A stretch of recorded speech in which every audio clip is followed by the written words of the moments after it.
আসসালামু আলাইকুম, কেমন আছেন সবাই? আশা করছি সবাই ভালো আছেন। আলহামদুলিল্লাহ আমিও ভালো আছি। আজকে আরেকটি ছোট্ট ব্লগ নিয়ে চলে আসলাম। এই যে নাস্তা করে বের হয়ে গেলাম আমার ছেলের স্কুলে অ্যাডমিশন নেওয়ার জন্য। তো আমরা তো সাউথ কোরিয়াতে 1 বছর পরে দেশ থেকে আসলাম। এখন আমার ছেলেকে নতুন স্কুলে ভর্তি করাতে হবে। তো দেখি স্কুলে আজকে ভর্তি করায় কিনা। এখানে হচ্ছে আপনার আগে এখানেরই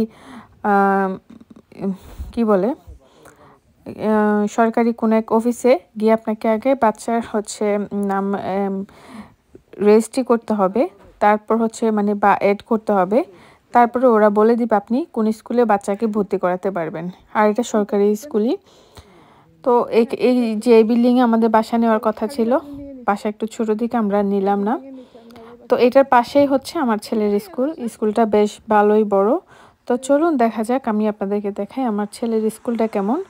তো আজকে হচ্ছে আমার এখন বাজে হচ্ছে 11টা বাজে বেরিয়ে গেলাম আমার ছেলেকে নিয়ে স্কুলে। হাঁটতে হাঁটতে চলে এসেছি, কারণ বেশি দূর না, আমার বাসার পাশেই।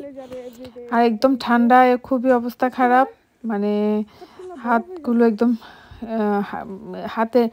হাড়গুলো একদম কেমন জানি মনে হচ্ছে ফ্রোজেন হয়ে যাচ্ছে। তো এই যে চলে আসলাম স্কুলে।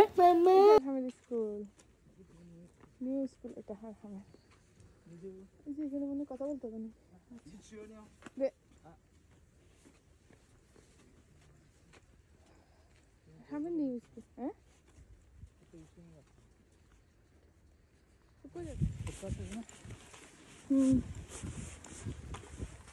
বড় আছে স্কুলটা, কত বড় মাঠ। তো হ্যাঁ, এখানে আমি ফার্স্ট টাইম এসেছি স্কুলে।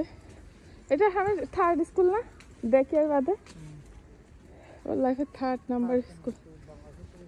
ওটা সবাইকে 3rd, দেখি আর বাদে বলতেছি। আর আমার নিউ স্কুল।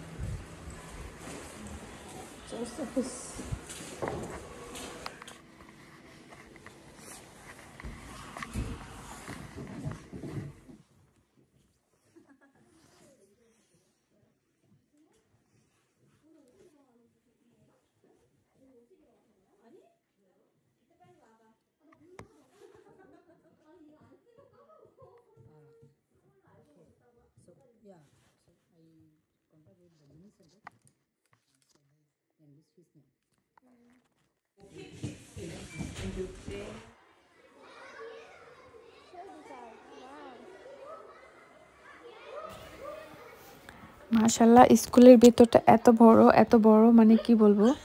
এটা হচ্ছে একটা প্রাইমারি স্কুল, কিন্তু অনেক বিশাল। তো আমার কাছে তো খুব ভালো লাগছিল। এটা অডিটোরিয়াম, মানে খেলার জন্য বিশাল বড় রুম। ভীষণ মানে আমি অনেক এক্সাইটেড ছিলাম আমার ছেলের স্কুল নিয়ে। তো এখন আমি একটু টেনশনে আছি, ও আবার নতুন স্কুলে গিয়ে কেমন অ্যাডজাস্ট করে।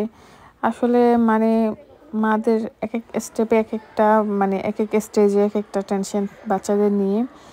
যদিও অনেক স্কুলে গিয়েছে, মোটামুটি এই 7 বছর বয়সে সে 4টা স্কুলে হচ্ছে ডে কেয়ার সহ 4টা স্কুল সে চেঞ্জ করেছে।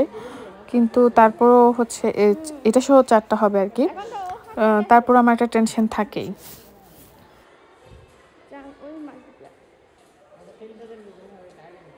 ওইটাই আমাকে টাইট করতে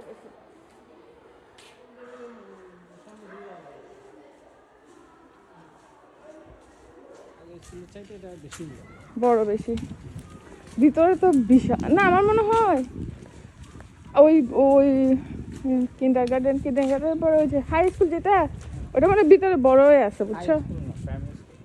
প্রাইমারি স্কুল, এটা প্রাইমারি স্কুল। ও কোরিয়াতে 3 ধরনের school, primary school, middle school, high school.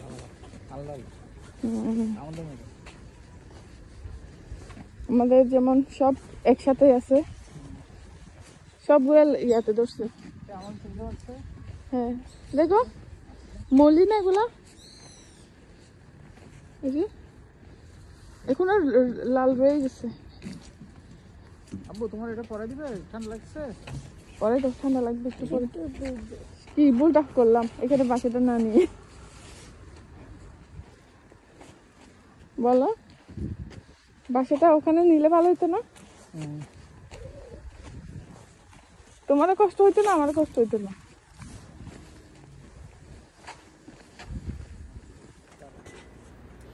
তো এটা একটা আসলাম কালচারাল স্কুলে, ওইটা স্কুলের পাশেই কালচারাল স্কুলটাও। তো দেখলাম আজকে বন্ধ, তো আর এডমিশন আজকে নেয়নি, এডমিশন হচ্ছে জানুয়ারির 6 তারিখে নেবে বলেছে। তো আমরা জাস্ট ইনফরমেশনটা নিয়ে বাসায় ব্যাক করছি। 6 তারিখ 5টা বাজে বলছে না? জানুয়ারি 6 তারিখ বাবা এডমিট করে দিয়েছিল, আমার কাম শেষ। তো এটা আগের দিন রাতের একটা ক্লিপ। আমি আগের দিন রাতে আমাদের জন্য শর্মা করেছিলাম, জাস্ট চিকেন কাবাব যেটা বানিয়েছিলাম রেসিপিও শেয়ার করেছি, সেই কাবাব দিয়ে হচ্ছে ছোটোখাটো একটা শর্মা বানিয়েছি। বা এটা হচ্ছে টর্টিলা, মানে রেডিমেড রুটি যেটা বলে সেটাই, সেটা দিয়ে একটা কাবাব বানাবো।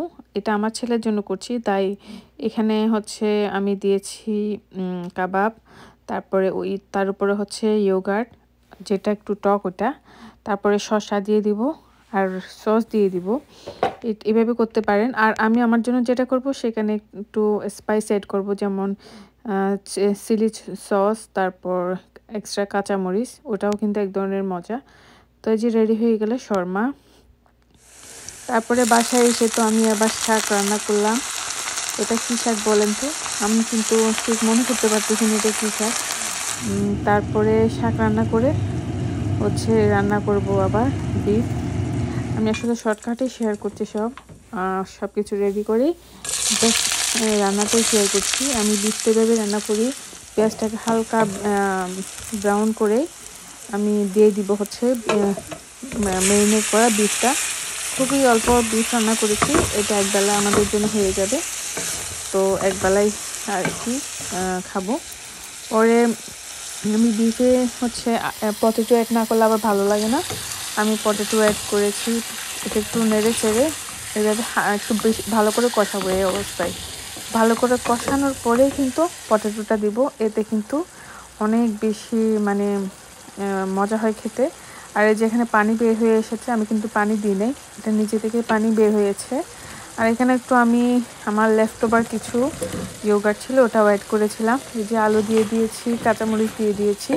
এই পর্যায়ে দিলে কিন্তু আলুটাও একটা পারফেক্ট একটা কি বলবো সিদ্ধ হয় না, বেশি নরম হয় না, বেশি শক্ত থাকে, পারফেক্ট একটা বিফ কারি হয়। এই যে আমার বিফ কারি রান্না শেষ।